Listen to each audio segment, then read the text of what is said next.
Lo que están a punto de escuchar es una historia que desvela la impecable fachada del servicio al cliente y revela los prejuicios que a menudo se esconden bajo la superficie. Es la historia de un vuelo rutinario que se convirtió en una pesadilla que puso fin a la carrera de algunos y en un poderoso momento de reivindicación para otros. A una mujer negra con un billete válido de primera clase le dicen que su asiento no existe.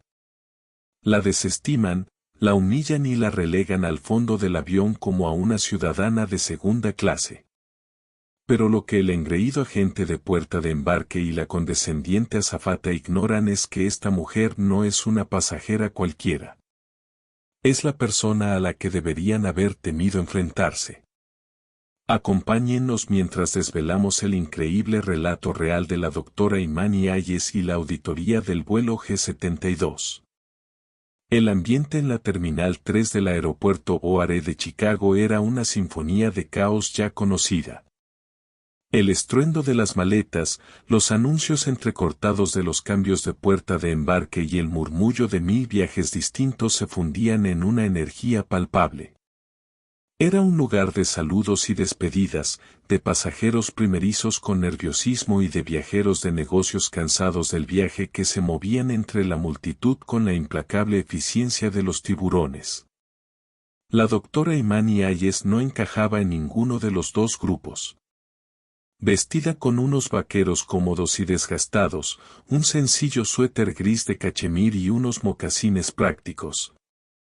Parecía más una profesora universitaria de año sabático que una pasajera con un billete de $1,200 para el asiento 2A del vuelo GW712 de Global Wings Airlines a La Guardia. Llevaba el pelo recogido en elegantes mechones, dejando al descubierto un rostro sereno y observador.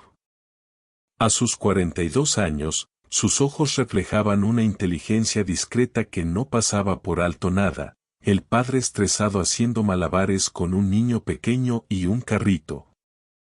La pareja nerviosa revisando sus pasaportes por 10ª vez, la empleada de la puerta de embarque cuya sonrisa parecía pintada con cemento.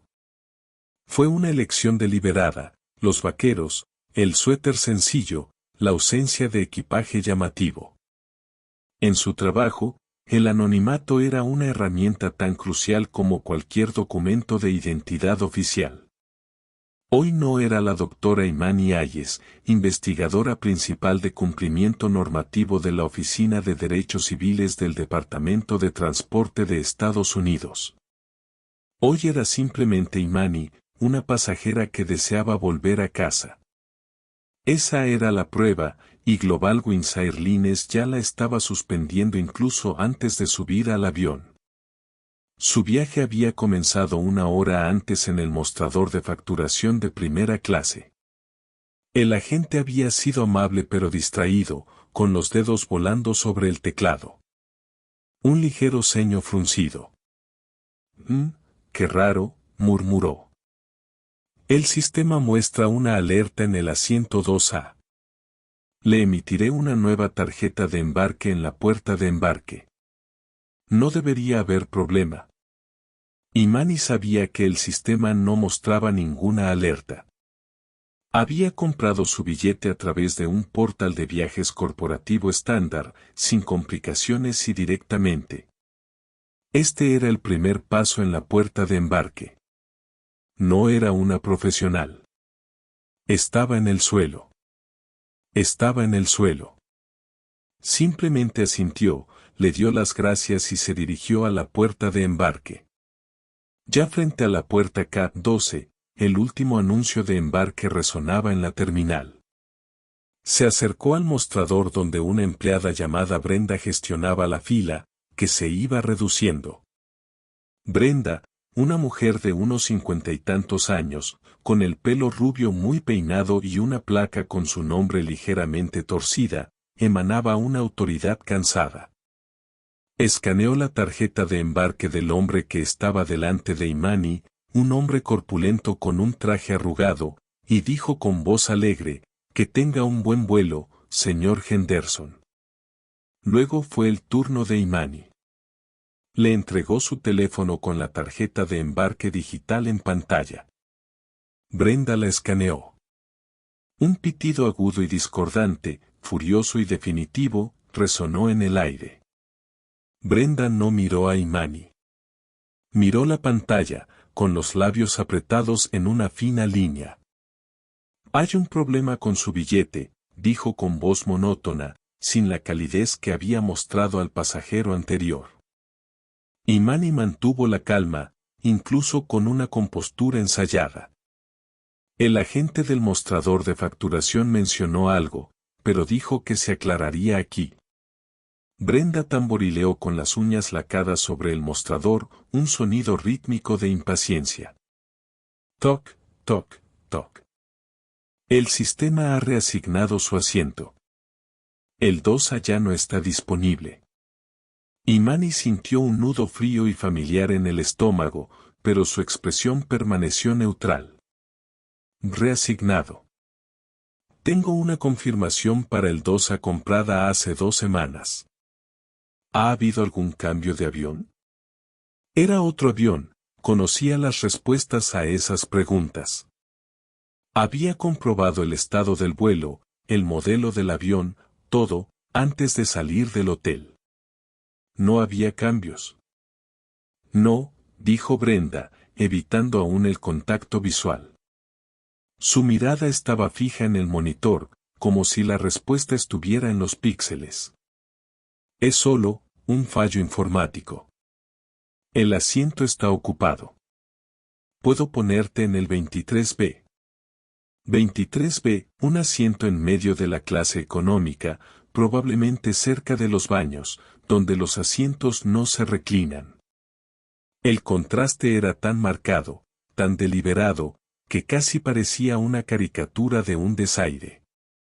Un error me había sacado de un asiento confirmado y pagado en primera clase y me había asignado aleatoriamente a un asiento en medio de la parte de atrás.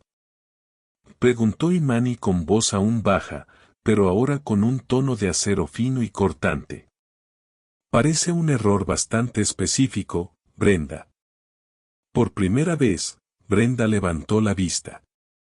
Sus ojos, de un azul pálido y descolorido, reflejaban un destello de molestia. Era la mirada de alguien que, tras una evaluación de 2 segundos, había decidido que Imani era problemática. Que era una de esas pasajeras que nunca estaban satisfechas. Mira, no sé qué decirte. El vuelo está sobrevendido. Podemos tramitar un reembolso por la diferencia de tarifa, o puedo intentar conseguirte un asiento en un vuelo posterior. Quizás haya un asiento en primera clase a Nueva York mañana por la mañana. La oferta estaba diseñada para ser inútil. Era una evasiva burocrática. Justo entonces, un hombre pasó junto a la fila, directo al borde del mostrador. Era alto, impecablemente vestido, con un traje azul marino a medida y un reloj plateado que brillaba bajo las luces de la terminal. Olía ligeramente a colonia cara y a aires de superioridad. Brenda Darling, exclamó con voz atronadora, mostrando una tarjeta de crédito platino y una sonrisa deslumbrante. Robert Harrington. Solo quería asegurarme de que me hubieras hecho ese favor. El semblante de Brenda cambió. Por completo. La expresión impasible del burócrata se desvaneció, reemplazada por una sonrisa aduladora y cómplice. Por supuesto, señor Harrington. Todo solucionado. Está en el asiento 2A. Tuvimos una cancelación de última hora. ¡Qué suerte!, le guiñó un ojo, tomando su tarjeta de embarque y escaneándola. Un alegre y melodioso sonido llenó el aire. Aquí tiene. Que tenga un buen vuelo. Me has salvado la vida, dijo, dándole una palmadita en la mano sobre el mostrador antes de bajar por la pasarela sin mirar atrás. El intercambio no duró más de 15 segundos. Fue rápido, ensayado y absolutamente condenatorio. A Imani se le heló la sangre. Miró a Brenda, cuyo rostro había recuperado su anterior máscara de indiferencia al volverse hacia ella. La mentira era tan descarada, tan vergonzosa, que Imani sintió un instante de genuina e incrédula incredulidad. Una cancelación de última hora. Entonces, el fallo, dijo Imani con voz peligrosamente suave, fue reasignar mi asiento confirmado al señor Harrington. ¿Es correcto? El rostro de Brenda se endureció. El señor Harrington es uno de nuestros miembros de mayor categoría, miembro diamante. Hubo un conflicto de asientos, y el sistema prioriza automáticamente según el estatus. Es la política de la empresa. Otra mentira. Un conflicto de asientos no es una cancelación. Y si bien existía la priorización por estatus, normalmente no implicaba revocar un boleto pagado y confirmado a un pasajero y dárselo a otro en la puerta de embarque sin siquiera una disculpa. Era una decisión discrecional, y Brenda había tomado una decisión. Me gustaría ver esa política por escrito, declaró Imani. La que permite a un agente de la puerta de embarque degradar a un pasajero confirmado sin su consentimiento porque un pasajero de mayor estatus quería su asiento. La paciencia de Brenda se agotó. Tomó una nueva tarjeta de embarque mientras salía impresa de la máquina y la empujó por el mostrador. Este es su nuevo asiento. 23B, el avión está despegando. Puede subirse o presentar una queja al servicio de atención al cliente más tarde, dijo con voz tajante. No tengo tiempo para esto. Imani miró el endeble trozo de papel que tenía en la mano. Asiento 23B. Observó el rostro hostil de Brenda y luego la pasarela vacía donde Robert Harrington había desaparecido. Todos sus instintos, como ciudadana, como mujer, como ser humano, la impulsaban a gritar. Quería exigir que un supervisor retrasara el vuelo para armar un escándalo que borrara la arrogancia de la cara de Brenda. Pero su instinto de investigadora se impuso. El objetivo no era ganar la discusión, sino completar la auditoría. Un altercado en la puerta de embarque pondría fin a la observación. Los datos reales, la información más valiosa, estaban por venir. ¿Cómo trataría la tripulación a una pasajera que claramente había sido perjudicada? ¿Cómo gestionaría el sistema su inevitable queja? Este incidente en la puerta de embarque no era el final de la prueba, sino el principio. Con una respiración profunda y tranquilizadora, Imani tomó la tarjeta de embarque. Para el 23B. Miró a Brenda directamente a los ojos, sosteniendo su mirada durante 3 largos y silenciosos segundos. No profirió ni una palabra de protesta ni una mirada de ira. Solo ofreció una quietud silenciosa e inquietante. Quería que la mujer recordara su rostro. Luego se giró y caminó por la pasarela, con el corazón latiéndole con una furia fría, contenida y desconcertante. El juego había comenzado. El camino por la pasarela se le hizo eterno. Cada paso era un esfuerzo consciente por mantener los hombros hacia atrás y la cabeza en alto. Al subir al avión, el contraste fue inmediato y chocante. A la izquierda se extendía el sereno y espacioso enclave de primera clase. A la derecha, el estrecho pasillo de clase económica. La jefa de cabina, una mujer con el cabello rubio perfectamente peinado, recogido en un moño tirante, y una sonrisa que no le llegaba a los ojos, la recibió en la puerta. Su placa decía, Cynthia. Bienvenida a bordo. Cynthia fijó la mirada, deslizándola rápidamente hacia la tarjeta de embarque de Imani, y luego de vuelta a su rostro. Una leve expresión, un ligero endurecimiento de su sonrisa, registró el número de asiento en clase económica. Su ya de por sí escasa bienvenida pareció evaporarse por completo. Imani tuvo que atravesar la cabina de primera clase para llegar al pasillo. Y allí, en el asiento 2A, estaba Robert Harrington. Ya se había acomodado con su chaqueta, con una copa de champán en la mano, riéndose de algo que su compañera de asiento había dicho. Levantó la vista al pasar Imani, observándola sin reconocerla. Para él, era simplemente una persona más, desplazándose hacia el fondo del paisaje. La mujer cuyo asiento ocupaba, objeto de la magia que Brenda había obrado, era completamente invisible para él. Imani encontró su camino hacia la fila 23.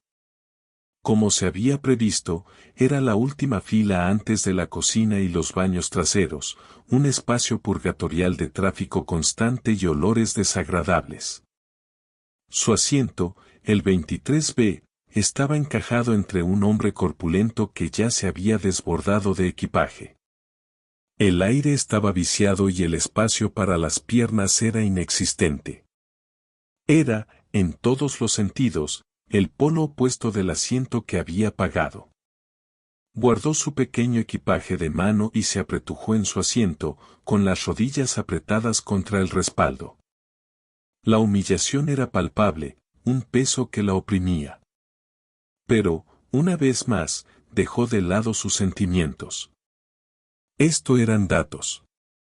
La infracción inicial de Brenda era evidente. Ahora observaba el ambiente a bordo. ¿Se percataría algún miembro de la tripulación de cabina de la discrepancia? ¿Ofrecerían una disculpa? ¿Una bebida de cortesía? ¿Algún pequeño gesto de reconciliación? La respuesta fue un rotundo no. No. El servicio comenzó una vez alcanzada la altitud de crucero. Cynthia dirigía la cabina de primera clase con un encanto efusivo, riendo con los pasajeros mientras rellenaban sus copas de champán y ofreciendo frutos secos calientes con un gesto teatral. Su voz, cuando se dirigía a la parte delantera del avión, era cálida y melodiosa. Cuando el carrito de servicio finalmente llegó a la parte trasera, lo conducía una azafata joven, visiblemente estresada, llamada Sara, con Cynthia siguiéndola de cerca con una expresión de aburrimiento. Al llegar a la fila de Imani, Sara le preguntó qué deseaba beber. Solo una botella de agua, por favor, dijo Imani. Lo siento, no tenemos agua embotellada. Solo tenemos vasos, dijo Sara, disculpándose. Antes de que Imani pudiera responder, Cynthia dio un paso al frente. Reservamos el agua embotellada para nuestros pasajeros de primera clase y clase económica premium, anunció en voz lo suficientemente alta para que la oyeran las filas contiguas. El comunicado no era meramente informativo. Era una reafirmación pública del sistema de jerarquías del avión. Puede servirse un vaso de agua de la jarra. Era un detalle insignificante, pero resumaba condescendencia. Era otro ladrillo en el muro que se estaba construyendo a su alrededor. Imani simplemente asintió. Un vaso está bien, gracias. A medida que avanzaba el vuelo, la incomodidad del asiento del medio se convirtió en un dolor sordo en la espalda y las piernas. Necesitaba levantarse para estirarse. También tenía muchas ganas de ir al baño. Los dos baños de la parte trasera estaban ocupados y se formaba una pequeña fila en el ya de por sí estrecho espacio de la cocina. El letrero de ocupado del baño delantero, el reservado para primera clase, estaba apagado. Estaba libre. Según las regulaciones de la FAA, los pasajeros pueden usar cualquier baño disponible. Aunque las aerolíneas suelen tener políticas para disuadir a los pasajeros de clase económica de usar los delanteros y así mantener la privacidad de la cabina de primera clase. Era otra prueba perfecta. Imani se desabrochó el cinturón de seguridad, se disculpó pasando junto a su vecino y comenzó a caminar por el pasillo. Se movía con paso decidido y silencioso, con la mirada al frente. Estaba a mitad de la sección Economy Plus cuando una voz rompió el murmullo de la cabina. Señora, ¿puedo ayudarla? Era Cynthia. Había aparecido de repente en la cocina delantera, con los brazos cruzados, bloqueando el pasillo. Su sonrisa había desaparecido, reemplazada por una mirada de sospecha manifiesta. Solo iba a usar el baño, dijo Imani, señalando con calma el baño vacío. Solo me alejaba unos metros, y solo iba a usar el baño, repitió Imani, con calma, a pocos metros de distancia.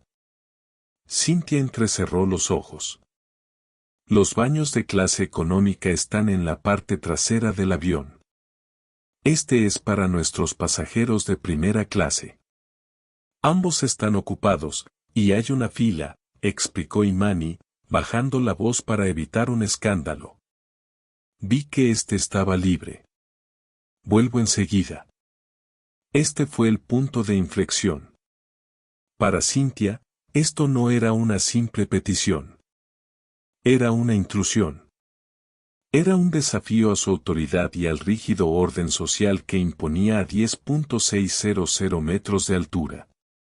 Imani, la mujer de vaqueros y suéter de la 123B, estaba intentando cruzar una frontera sagrada. Voy a tener que pedirle que regrese a la parte trasera del avión, dijo Cynthia con voz dura y condescendiente. Puede esperar a que los baños de atrás se desocupen, como todos los demás. Algunos pasajeros de las filas contiguas comenzaron a levantar la vista, atraídos por la confrontación. Entre ellos había un joven en el asiento 8C con una computadora portátil abierta sobre la bandeja. Había estado escuchando a medias, pero ahora prestaba toda su atención, frunciendo el ceño. Se llamaba Ben Carter, era un abogado asociado junior en un bufete de Nueva York, y tenía la mente entrenada para reconocer la injusticia. Imani se mantuvo firme. Soy pasajera de este avión y necesito usar los baños. Este está disponible. No hay ninguna regulación federal que me prohíba usarlo. La mención de la regulación federal fue una jugada calculada. Pretendía indicar que conocía sus derechos. Pero para Cynthia sonó como una amenaza de una pasajera insolente. Es la política de la aerolínea, replicó Cynthia, alzando la voz. Y como jefa de cabina, soy responsable de que se cumpla. No se lo voy a repetir. Por favor, vuelva a su asiento. Y le digo que necesito ir al baño. Su política parece centrarse más en la segregación de pasajeros que en la comodidad. Imani contradijo su propia voz, endureciéndose. Tenía la información que necesitaba. El patrón era una clara denegación de servicio, condescendencia pública y ahora obstrucción injustificada. La situación se estaba agravando rápidamente. El rostro de Cynthia estaba enrojecido por la ira. ¿Se está negando a seguir las instrucciones de un miembro de la tripulación?, preguntó con voz peligrosamente cortante. Era una invocación directa del lenguaje utilizado antes de detener a un pasajero. Era una escalada masiva y desproporcionada. Desde su asiento, Ben Carter ya había visto suficiente. Se desabrochó el cinturón de seguridad. Disculpe, dijo, dirigiéndose a Cynthia. Con el debido respeto, tiene razón. Su propio video de seguridad nos indica que volvamos a nuestros asientos cuando la señal del cinturón de seguridad está encendida. Está apagada. No está causando problemas. Solo necesita ir al baño. Esto parece una exageración. Cynthia se giró bruscamente hacia él, con la furia ahora redirigida. Señor, esto no le concierne. Por favor, permanezca sentado. Nos concierne a todos cuando la tripulación empieza a molestar a los pasajeros sin motivo, replicó Ben. Cynthia sintió que su autoridad era cuestionada por partida doble. Perdió la compostura por completo. Sacó el teléfono intercabina del mamparo. Soy la jefa de cabina. Tengo una pasajera problemática en la cabina principal que se niega a seguir las instrucciones y está causando disturbios. Necesito que el capitán salga inmediatamente. Un murmullo de asombro recorrió las filas cercanas. Pasajera problemática. Las palabras resonaron en el aire, cargadas de tensión y aterradoras. Era la opción nuclear. Imani no estaba siendo problemática. Estaba siendo firme. Pero Cynthia lo había interpretado como una amenaza a la seguridad. Imani permaneció inmóvil, con el corazón oprimido como una piedra fría en el pecho. Observó a Cynthia hablar por teléfono, con el rostro contraído por una máscara de indignación moralista. La prueba había terminado. La auditoría estaba completa. Global Wings Airlines, Brenda, y ahora Cynthia, habían fracasado de una manera más espectacular y condenatoria de lo que jamás hubieran podido planear. Y ahora las consecuencias se acercaban. La puerta de la cabina estaba a punto de abrirse, y con ella, un sinfín de problemas para Cynthia que jamás podría haber imaginado. El clic de la puerta al desbloquearse fue un sonido seco y definitivo que rompió el tenso silencio de la cabina. Un instante después, apareció el capitán David Miller. Era un hombre de unos 50 y tantos años, con cabello canoso y una presencia tranquila y autoritaria. Su rostro era un ejemplo de neutralidad profesional, pero sus ojos, penetrantes y perspicaces, comenzaron de inmediato a evaluar la situación. No era un hombre que apreciara el drama en su avión. Se dirigió con paso firme hacia donde Cynthia e Imani estaban de pie en el pasillo. Su mirada pasó rápidamente de la expresión agitada de Cynthia a la inquietante calma de Imani, y luego a Ben Carter, que seguía de pie junto a su asiento. ¿Qué ocurre aquí? ¿Qué ocurre aquí?, preguntó Cynthia. La voz del capitán Miller era baja y firme, una clara orden para calmarla. Instrucciones. Sus instrucciones fueron claras, precisas e irrefutables. Situación. Cynthia comenzó a relatar, con voz entrecortada y exagerada. Capitán, esta pasajera, dijo, señalando a Imani sin mirarla.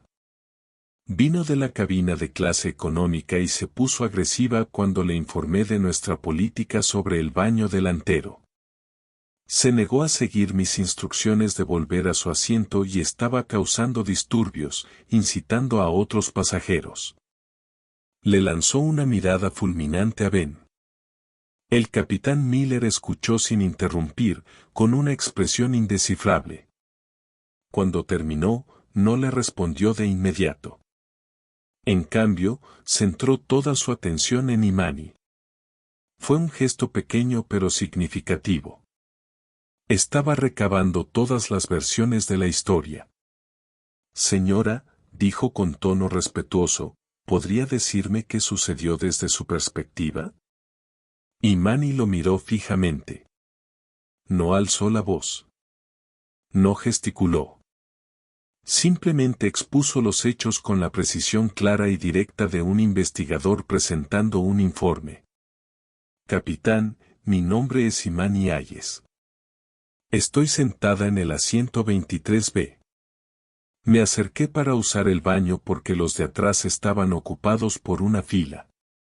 Su auxiliar de vuelo, Cynthia, me bloqueó el paso y me ordenó que volviera a mi asiento, citando una política de la aerolínea que, según ella, reservaba ese baño para los pasajeros de primera clase. Le informé que dicha política, si existe, es secundaria a las necesidades del pasajero y no está respaldada por ninguna normativa federal.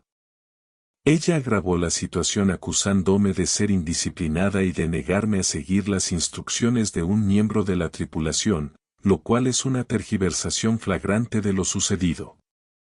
Hizo una pausa, dejando que sus palabras resonaran en la silenciosa cabina. Luego, pronunció la información crucial. Para que conste, mi asiento original confirmado para este vuelo era el 2A. En la puerta de embarque, una agente llamada Brenda me cambió involuntariamente de clase y le dio mi asiento a otro pasajero, el señor Robert Harrington, diciéndome que se trataba de un fallo informático. Después, me reasignaron a un asiento central en la última fila del avión, sin mi consentimiento. Toda esta experiencia, desde que llegué a la puerta de embarque, ha sido inaceptable. Cada palabra fue un golpe certero. Los ojos del capitán se abrieron ligeramente. Miró de imán a Cynthia, con un destello de incredulidad y una incipiente comprensión en el rostro. Luego, dirigió una mirada hacia la cabina de primera clase, al asiento 2A, donde Robert Harrington observaba la escena con gesto de molestia. Cynthia, dijo el capitán Miller con voz gélida. ¿Sabía que este pasajero tenía originalmente un billete de primera clase? Cynthia titubeó. Bueno, no, capitán, decía su tarjeta de embarque, 23B. Solo, seguía el procedimiento. La excusa sonó débil incluso para ella misma. Su justificación de que Imani era pasajera de clase económica y no pertenecía a la parte delantera se desmoronaba. El capitán apretó la mandíbula. Sabía perfectamente lo que eso significaba. Una mujer negra, degradada sin motivo, ahora se veía impedida de usar el baño por una azafata que la había juzgado a primera vista. Era una demanda y un desastre de relaciones públicas en uno. El incidente ha terminado, dijo el capitán Miller con firmeza. Se volvió hacia Imani.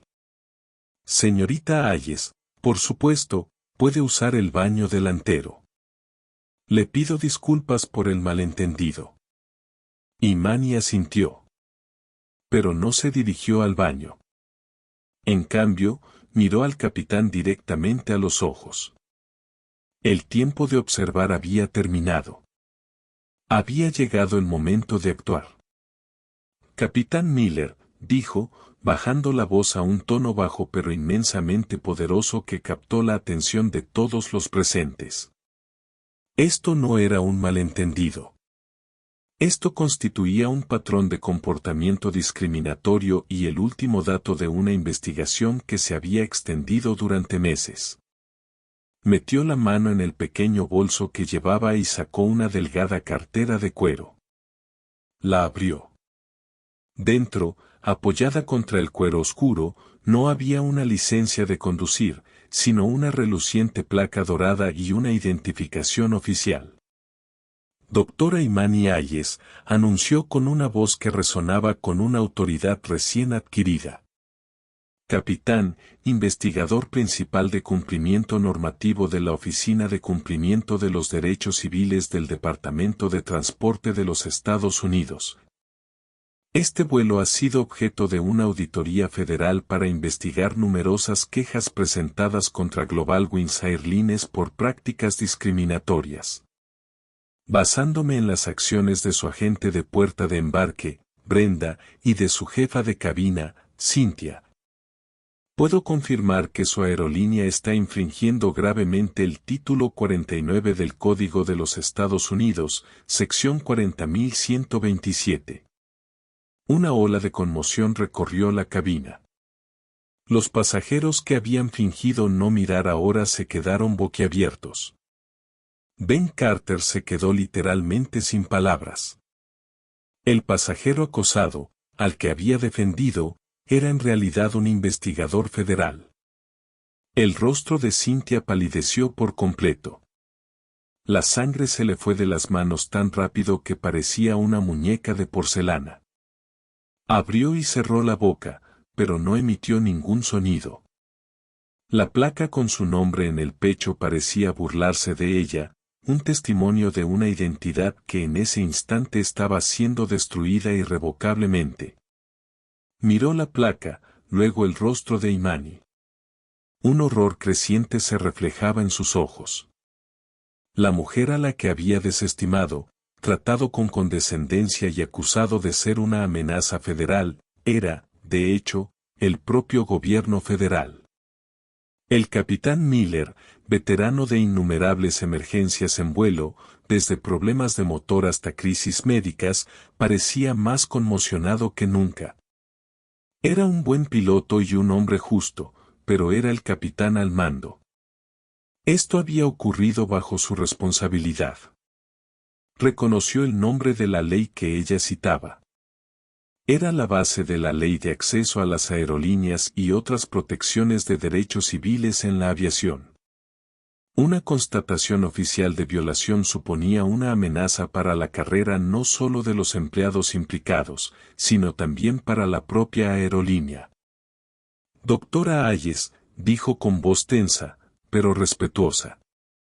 Yo, no tenía ni idea. Se lo aseguro. Sé que no la tenía, la interrumpió la capitana Imani, suavizando ligeramente su tono. Su papel en esto se determinará más adelante. Por ahora, mi principal preocupación es garantizar la integridad de esta auditoría. Necesitaré los nombres completos y los números de empleado de la agente de puerta Brenda y de la jefa de cabina Cynthia. También necesitaré declaración suya sobre el incidente. Al aterrizar en La Guardia, nos recibirán los oficiales de tierra. Ninguno de estos empleados podrá abandonar el aeropuerto hasta que mi equipo les haya dado ya no era una pasajera. Era la máxima autoridad en esa cabina. Luego dirigió su mirada fría y deliberada hacia la cabina de primera clase. Se posó en Robert Harrington, en el asiento de doble sentido. Había estado observando todo el intercambio, la sonrisa de suficiencia en su rostro se había transformado hacía rato en ansiedad. «¿Y usted, César Imani?», dijo ella con voz que le llegó fácilmente. «Señor Harrington, necesito saber exactamente qué truco usaron usted y Brenda en la puerta de embarque para que ocupara mi asiento». Robert Harrington, el miembro de la categoría más alta, el hombre que había subido al avión con un guiño y una sonrisa, se hundió un poco más en su lujoso asiento de cuero. El champán que había estado disfrutando momentos antes de repente le supo a ceniza. La atmósfera dentro de la cabina del avión era tensa. El GW7-12 se había transformado con la velocidad e intensidad de una descompresión repentina. El zumbido habitual y anestesiado de los viajes aéreos, una mezcla de leves ronroneos de motor y el crujido de las revistas, había desaparecido, reemplazado por un silencio tan profundo que se sentía opresivo en los oídos. Era un silencio nacido del shock, cargado de preguntas no formuladas y la palpable tensión de un drama que distaba mucho de haber terminado. Cada pasajero, desde la primera clase hasta la última fila de clase económica, era ahora plenamente consciente de que no se encontraba simplemente en un vuelo de Chicago a Nueva York, sino en el escenario de un incidente federal. El capitán David Miller, tras un breve intercambio en voz baja con Imani en la cocina delantera, donde obtuvo sus credenciales e información de contacto, se había retirado al santuario de la cabina de mando. Su rostro, generalmente una máscara de calma y autoridad, era un retrato de furia contenida. Este era su avión, su responsabilidad. El orden disciplinado que tanto apreciaba se había hecho añicos no por una falla mecánica ni por un fenómeno meteorológico, sino por el veneno vil y pedestre del prejuicio. Una vez tras la puerta cerrada, activó el piloto automático y tomó la radio. Omitió los canales habituales utilizando una frecuencia específica para conectarse directamente con el centro de operaciones de Global Wind Systems, el centro neurálgico de la aerolínea en Dallas.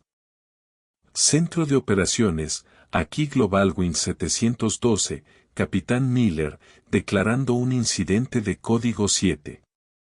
Necesito hablar con el director de operaciones de vuelo y el asesor jurídico principal de inmediato. Prioridad 1. Un código 7 era la jerga de la aerolínea para una situación que involucraba a las fuerzas del orden o una grave brecha de seguridad. El operador de radio, acostumbrado a informes de turbulencias o problemas menores de mantenimiento, quedó momentáneamente atónito. Confirmando 712. Tienen un incidente de seguridad. Afirmativo, eso Kimila. La voz de Miller era firme y profesional. Tengo a bordo a un investigador federal de alto rango del Departamento de Transporte. Estamos siendo objeto de una auditoría de derechos civiles en curso. Repito, tenemos a bordo a un investigador experimentado que ha identificado múltiples violaciones. Que los oficiales de tierra y la alta gerencia nos reciban en la puerta de embarque en La Guardia. Les proporcionaré el informe completo a través de ACARS. Cambió al sistema de comunicaciones, direccionamiento e informes de la aeronave. Se conectó al enlace de comunicación por texto y comenzó a teclear un informe que sabía que causaría un gran revuelo en toda la jerarquía corporativa. Las consecuencias ya habían comenzado. De vuelta en la cabina, el orden social se había invertido.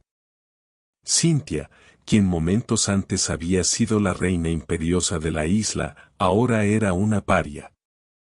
Obligada por el capitán a ceder sus funciones, se sentó acurrucada en un asiento auxiliar de la tripulación en la cocina trasera, con el rostro pálido.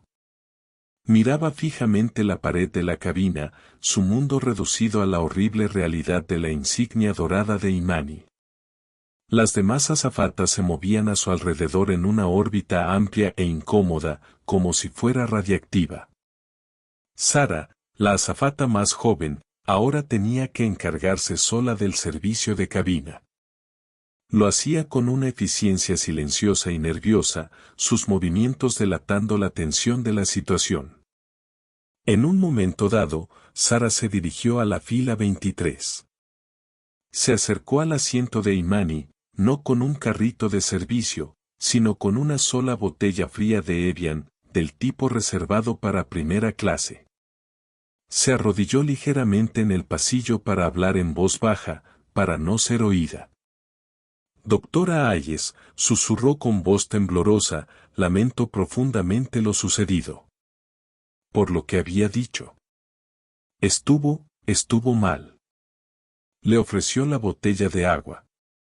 Era más que una bebida.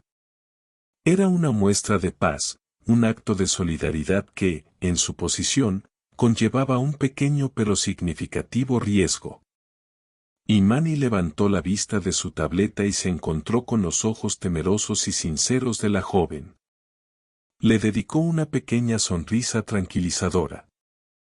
Gracias, Sara. Se necesita valor para ser amable en un entorno difícil. He tomado nota de su profesionalismo en mi informe. Los ojos de Sara se abrieron con alivio y gratitud antes de que se escabullera.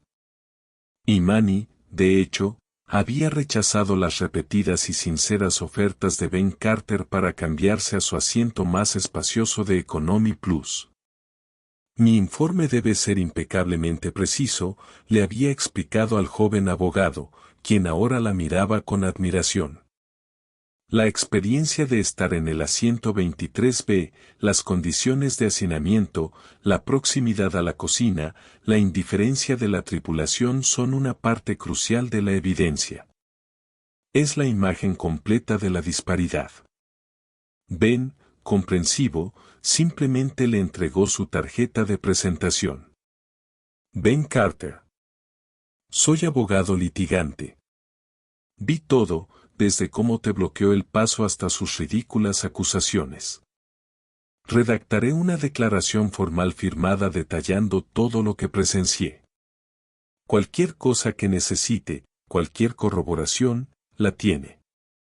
Imani aceptó la tarjeta con un gesto de agradecimiento y volvió a su tableta segura, proporcionada por el gobierno.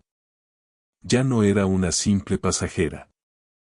Era una etnógrafa, documentando los últimos y condenatorios detalles de una cultura corporativa defectuosa. Sus dedos volaban sobre el teclado virtual, y su informe era una obra maestra de acusación objetiva y desapasionada. Detalló las acciones de Brenda en la puerta de embarque, relacionándolas con las leyes específicas infringidas según la Ley de Acceso a las Aerolíneas. Señaló la mentira sobre el fallo informático como un acto deliberado de engaño para facilitar un acto discriminatorio. Escribió que la decisión discrecional del agente de favorecer a un pasajero de alto estatus, que resultó en la degradación involuntaria de un miembro de una clase protegida, no es un problema de atención al cliente.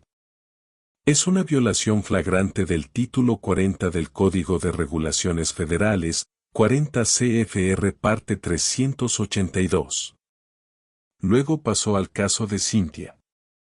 Documentó la negativa pública a entregarle agua embotellada, la obstrucción física, el lenguaje condescendiente y la escalada catastrófica al llamar al capitán por una amenaza de seguridad inexistente.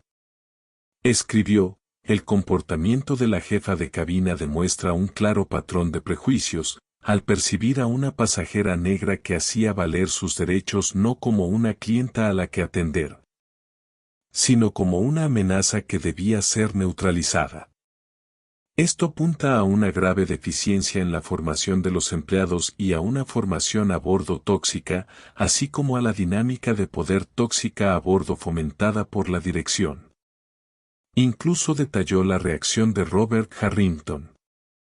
Seguía en el asiento 2A, pero la copa de champán ya no estaba. Permanecía rígido, mirando fijamente por la ventana, como un hombre que intentaba desesperadamente pasar desapercibido. Su arrogancia se había evaporado, sustituida por el miedo paralizante de quien se da cuenta de que se ha convertido en un testigo clave en una investigación federal. Ya no era un VIP. Era cómplice de la policía. El informe de Imani vinculó este vuelo en particular con la ingente cantidad de datos que su equipo ya había recopilado. La investigación sobre Global Wings no había comenzado esa mañana. Llevaba gestándose más de un año, impulsada por un aumento estadísticamente significativo de las quejas de viajeros pertenecientes a minorías. Habían analizado miles de registros de vuelos, revelando cómo los pasajeros con nombres no anglicizados eran seleccionados de forma desproporcionada para controles aleatorios. Habían registrado una docena de historias similares, aunque menos flagrantes, de inexplicables degradaciones de clase y trato desdeñoso. El vuelo GW712 debía ser la pieza final del rompecabezas, la verificación en persona, la historia humana que daría vida a los fríos datos. Brenda y Cynthia no solo habían suspendido una prueba, sino que habían proporcionado el argumento final para la acusación. Cuando el avión comenzó su descenso a Nueva York, la voz del capitán resonó por el intercomunicador. Su tono carecía de su habitual calidez. Tras proporcionar la información estándar sobre el clima y la hora de llegada, añadió una frase que provocó una nueva oleada de murmullos, damas y caballeros, debido a una cuestión de procedimiento a nuestra llegada. Les pedimos que permanezcan en sus asientos con los cinturones de seguridad abrochados una vez que hayamos aparcado en la puerta de embarque. El desembarque se retrasará. Agradecemos su paciencia y comprensión. El mensaje era claro, nadie iba a ninguna parte. El avión viró sobre el East River y el familiar horizonte de Manhattan se alzó para recibirlos. Pero Imani no vio belleza en las luces brillantes. Vio un destino. La recopilación de datos había terminado. Ahora comenzaría la aplicación de la ley. El aterrizaje fue suave. Mientras el avión rodaba hacia la puerta de embarque, la habitual energía caótica de la llegada estaba ausente. Nadie se desabrochó el cinturón. Nadie se puso de pie para sacar su equipaje de los compartimentos superiores. Todas las miradas estaban fijas hacia la puerta de la cabina o intentaban disimuladamente ver a Imani. A través de su ventana los vio. De pie bajo las crudas luces fluorescentes de la terminal, justo al borde del puente de embarque, había 3 personas, 2 hombres con trajes oscuros y sobrios, a quienes reconoció como sus colegas del Departamento de Transporte de Nueva York, y un tercer hombre impecablemente vestido, pero visiblemente pálido y estresado. La investigación de Imani había sido exhaustiva. Lo reconoció al instante como Daniel Pierce, el ejecutivo de mayor rango de la aerolínea en La Guardia. La trampa estaba lista. Los motores se apagaron en silencio. La señal de los cinturones de seguridad sonó, pero nadie se movió. Un golpe seco indicó la conexión del puente de embarque, seguido del siseo de la puerta de la cabina al abrirse. El agente Mark Corrigan subió al avión y sus ojos se posaron inmediatamente en Imani. Asintió brevemente con un gesto profesional. En ese mismo instante, el capitán Miller salió de la cabina de mando, con el sombrero en la mano, en señal de respeto. Doctora Hayes, dijo, con la voz resonando en la silenciosa cabina. Están listos para usted. Imani se levantó y recogió su pequeño bolso. Al llegar al pasillo, se oyó un sonido cerca de la parte delantera de la cabina de clase económica. Era una sola persona aplaudiendo. Ben Carter. Luego se unió otra, y otra más. No fue una ovación ruidosa y estruendosa, sino una ola de aplausos sinceros y fluidos. El hombre del asiento 23A, los pasajeros que habían presenciado el enfrentamiento con Cynthia, las personas que habían sentido el aguijón de innumerables pequeñas humillaciones en sus propias vidas. La aplaudían. Aplaudían porque, por una vez, habían visto que se hacía justicia a 35.000 pies de altura. Una sonrisa genuina, poco común, iluminó los labios de Imani. Fue un momento de humildad y fortaleza. Asintió levemente con la cabeza a la cabina, un agradecimiento silencioso por su apoyo. Luego, su expresión se endureció, mostrando nuevamente una resolución profesional. Caminó los últimos metros y se detuvo en el umbral del avión, el puente entre su auditoría y sus consecuencias. Miró directamente al ejecutivo de rostro pálido. Señor Pierce, dijo con voz tranquila, clara y con toda la autoridad del gobierno de Estados Unidos. Soy la doctora Imani Hayes, del Departamento de Transporte. Su aerolínea tiene un problema muy grave. Mi equipo y yo tomaremos el control de su sala de conferencias principal. Nos proporcionará de inmediato los expedientes completos y sin censura de la agente de puerta Brenda Smith y de la jefa de cabina Cynthia Albrecht. Nuestra investigación comienza ahora. Detrás de ella, en la cocina trasera, Cynthia finalmente se quebró. Un sollozo ahogado y desolador resonó en la silenciosa cabina de espera. La reunión informativa tuvo lugar en una sala de conferencias estéril y sin ventanas, en el ala administrativa del aeropuerto, un espacio color beige diseñado para la gestión de crisis. El aire estaba cargado con el zumbido grave y opresivo del sistema de climatización y el olor a café rancio y a la inquietud corporativa. A un lado de la mesa de caoba pulida se encontraban la doctora Imani Hayes y sus 2 compañeros agentes del Departamento de Transporte. Sus rostros reflejaban la tensión de sus libretas abiertas. Al otro lado estaban Daniel Pierce, jefe de operaciones aeroportuarias de Global Wings, y una mujer elegantemente vestida, llamada Jessica Ravern, la asesora legal regional de la aerolínea, que había sido convocada de urgencia tras una cena en Manhattan. Sus rostros eran máscaras sombrías, un intento de controlar los daños. El capitán Miller fue entrevistado primero y por separado. Se mostró profesional y directo, y su afición por las listas de verificación se tradujo en un relato claro y objetivo de los hechos. Entregó el registro de vuelo oficial, donde había anotado detalladamente el incidente, y proporcionó los datos completos de las empleadas Brenda y Cynthia.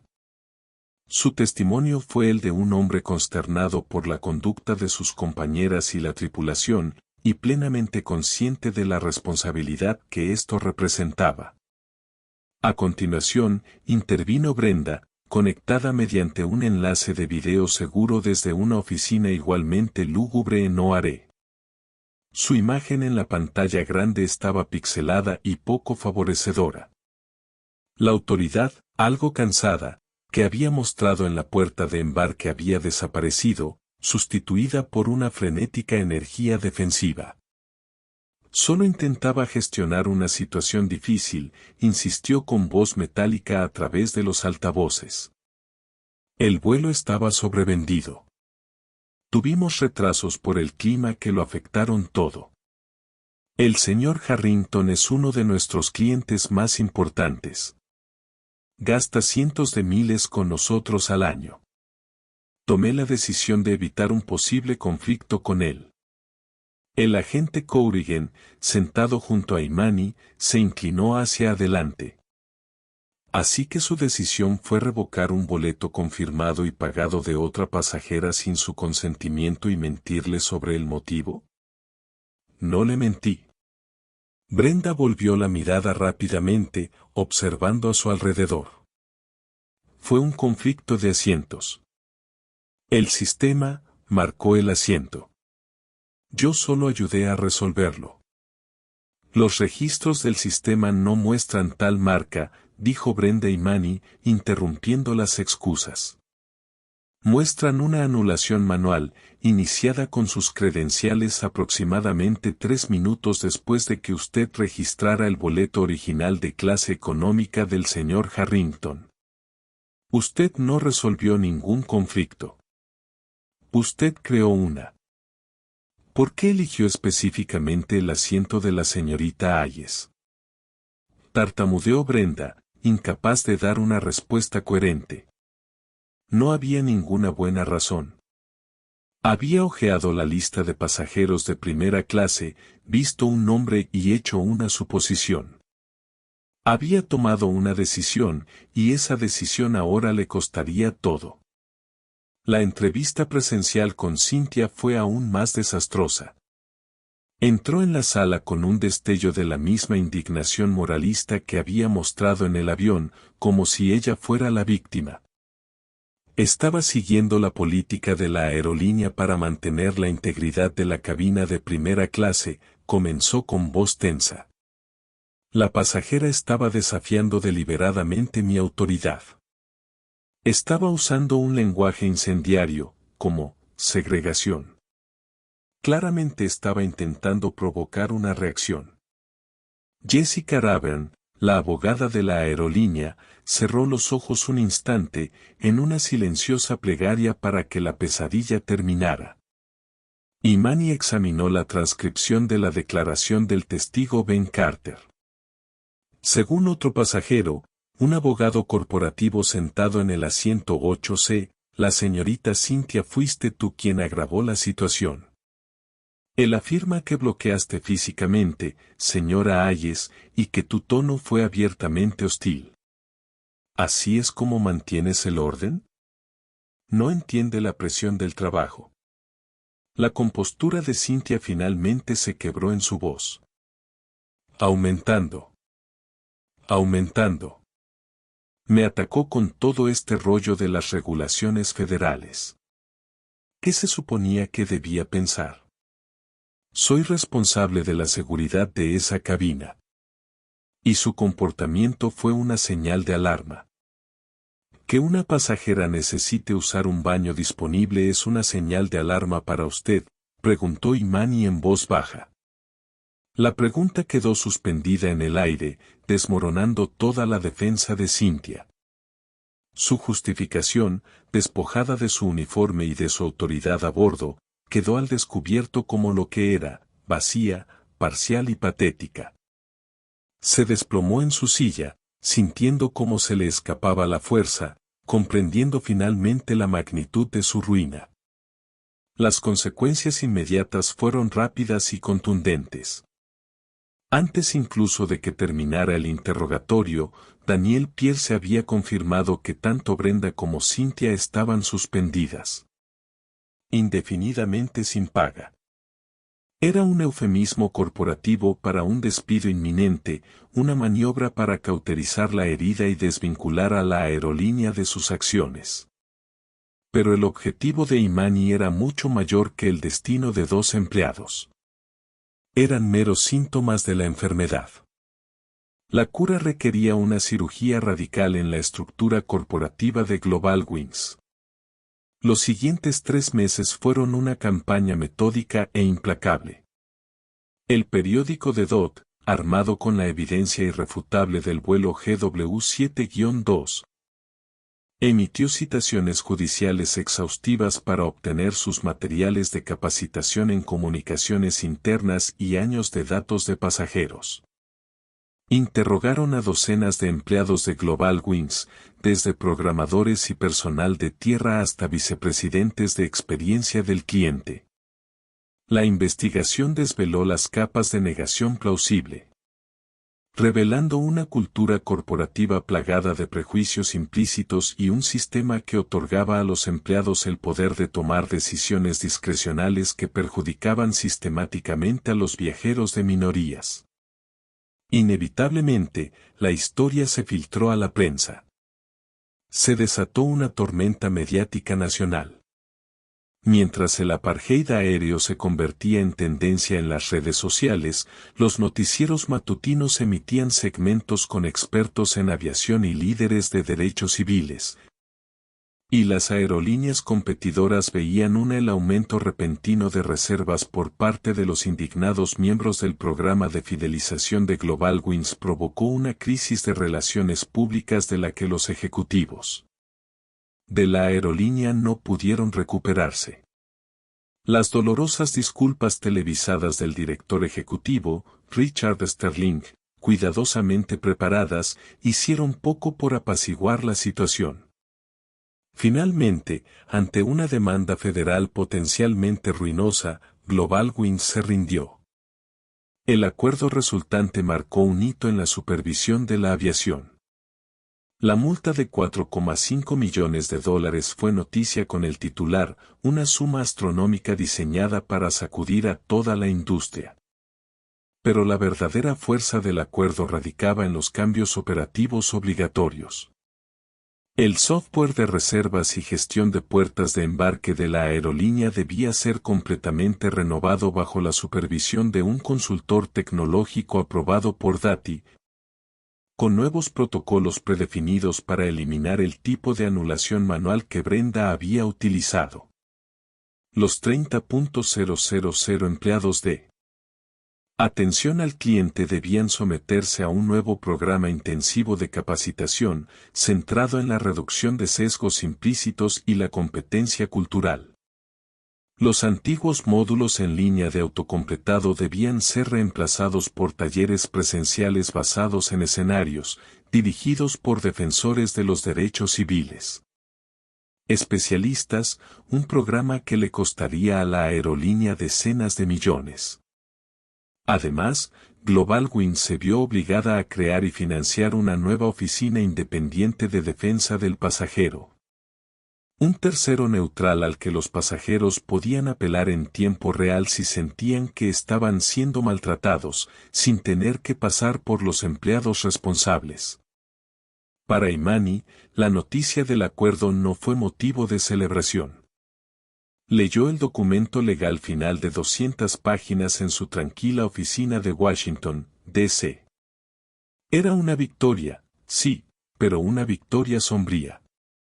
Era una prueba de lo corrupto que se había vuelto el sistema que se necesitara una auditoría federal encubierta para obligar a una aerolínea a tratar a todos sus clientes con la dignidad básica. Sobre su escritorio había una foto enmarcada de su difunto padre, un piloto afroamericano pionero de una importante aerolínea en la década de 1970. Él había enfrentado un racismo abierto y despiadado con una fortaleza silenciosa que ella intentaba emular. Este decreto de consentimiento, reflexionó, era una continuación de su lucha, ahora librada en los campos de batalla de las políticas corporativas y el código informático. Unas semanas después, su maleta estaba lista de nuevo.